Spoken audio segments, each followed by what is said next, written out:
안녕하세요. 금빛 물결입니다. 또 왔습니다.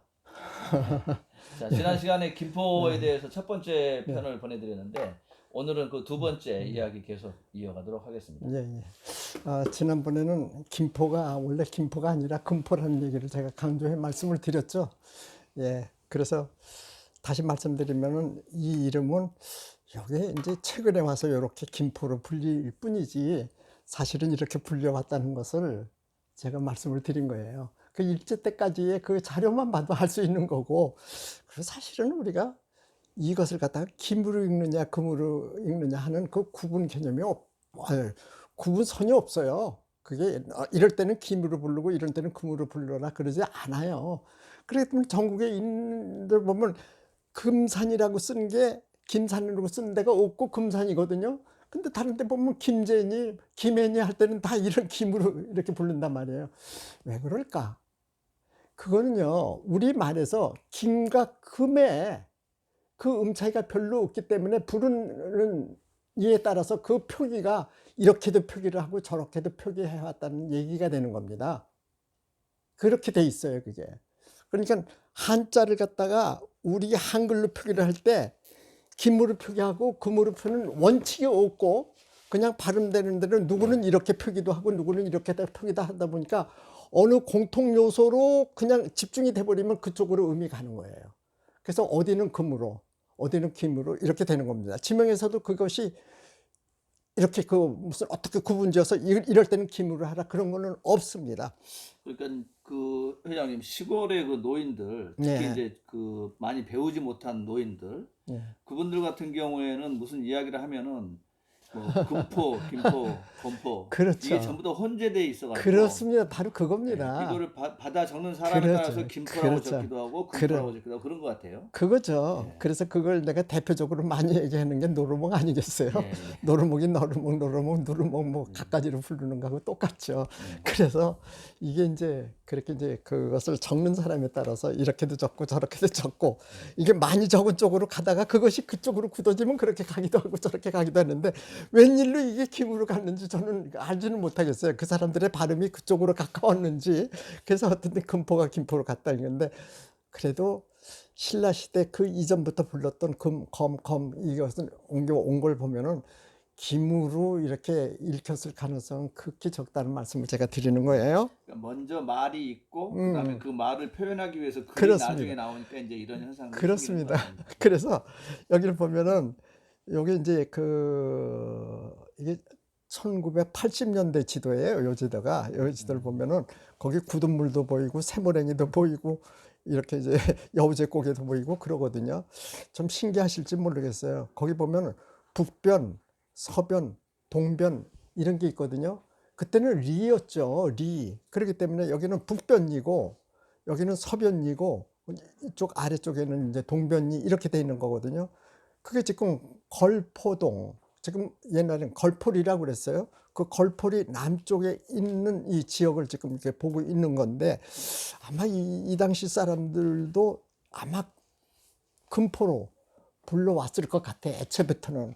근데 나중에 이제 김포로 이렇게 굳어져서 지금까지 표기는 그렇게 해옵니다만은. 다음 지도를 하나 볼게요. 요걸 이제 그 음의 변화 과정을 지금 보이고 있는 겁니다. 검계라는 토박이 말일 거고요. 이게 원래 우리 말이었겠죠. 이 말이 이제 이렇게 갔겠죠. 검은 검으로 그대로 음차된 겁니다. 음차예요. 그런 걸 음차라고 그러죠. 개는 포로 의역이 된 겁니다. 즉 개가 뭐예요? 물가라는 얘기입니다. 이게 물가. 그러니까 아마 거기 한강이 있고 그래서 아마 그렇게 이름이 붙었을 가능성이에요. 그래서 개 이게 포로 갔고요. 그러니까 검개가 이제 검포로 가는 거 아니겠어요? 이거는 기록에 있습니다. 검포가. 그러니까 삼국시대도 검포로 불렀으니까요. 근데 그 뒤에 와서 이제 금포로 됐다가 지금 와서 이제 김포로 가는 거예요. 요 과정이 여기까지는 이건 거의 오랫동안 온 거고 여기에서 금포에서 이렇게 바뀐 건 얼마 안 돼요. 이렇게 바뀌는 요게요. 요게. 그래서 요즘에는 김포 쪽에서도 이 사실을 많이 알아요. 그래서 거기서도 그런 움직임이 있습니다. 김포를 금포로 바꿉시다. 이런 얘기가 나오고 있거든요. 아마 이걸 참고하시면은 아마 확신들이 쓰시게 될 거고요. 그러면 아마 그런 쪽으로들 많이들 아마 생각하시면서 그렇게 학문적으로라도 옮겨갈 것 같은 생각이 듭니다. 이게 김포시의 중심입니다. 요게 이제 중요한 지도예요. 이제 이게 양천면 일대 지도를 제가 하나 이제 뽑았어요. 이렇게 보는데 여기서 뽑은 지도 중에서 한 부분을 뽑은 게 요 부분인데 요게 이제 그 오리산 있는 쪽에예요. 거기는 어디냐면 양곡동이라고 있어요. 양곡리라고 옛날엔 그랬죠. 여기 보면은 가다카나로 양곡군이라고 이렇게 됐어요. 양곡리라는 얘기죠.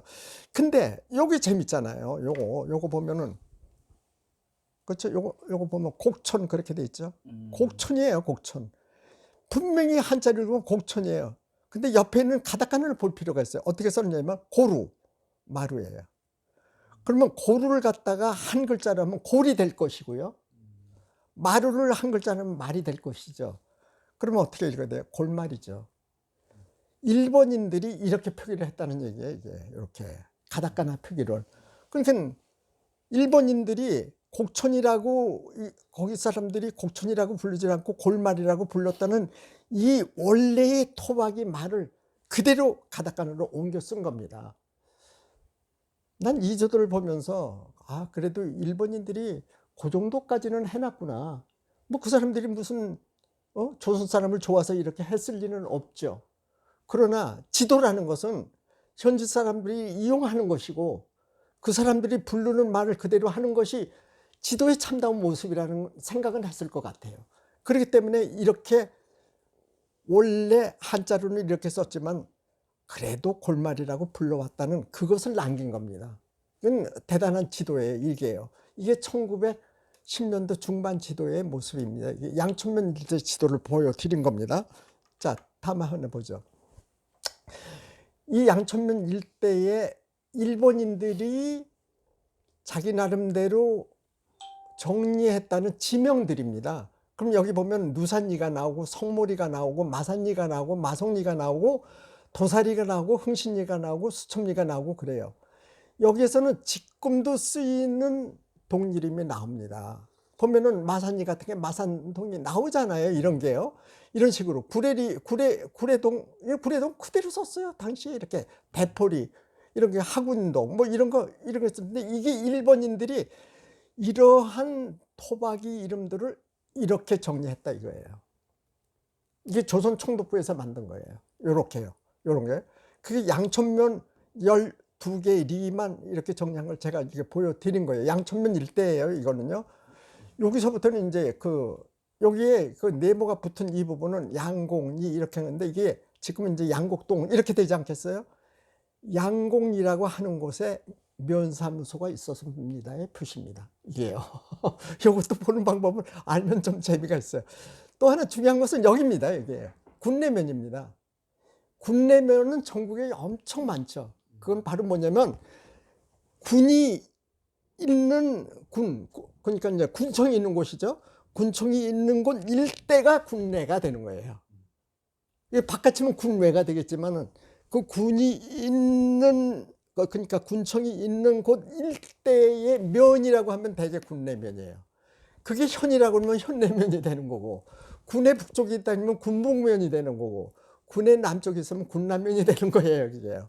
그래서 군내면이라고 하는 것은 그 군의 중심지라는 얘기가 되는 겁니다. 거기에 면사무소가 어디 있는 여기 있다 이거죠. 북변리 지금의 북변동에 김포에 군내면 면사무소가 있었다 그 표시인데 여기 있는 이런 이름들은 이게 지금 한자로는 돼 있지만은 이게 한자가 우리 토박이 말을 일본인들이 한자로 억지로 표기해서 넣은 거예요. 가다카나로 넣은 게 아니라 그냥 한자로 넣은 거예요. 이렇게요. 여기 보면 자 여기 보면 감정리 이렇게 나오잖아요. 감정리 작아서 안 보이겠죠. 그냥 감정리예요. 이게 무슨 감자냐면 구덩이 감자입니다.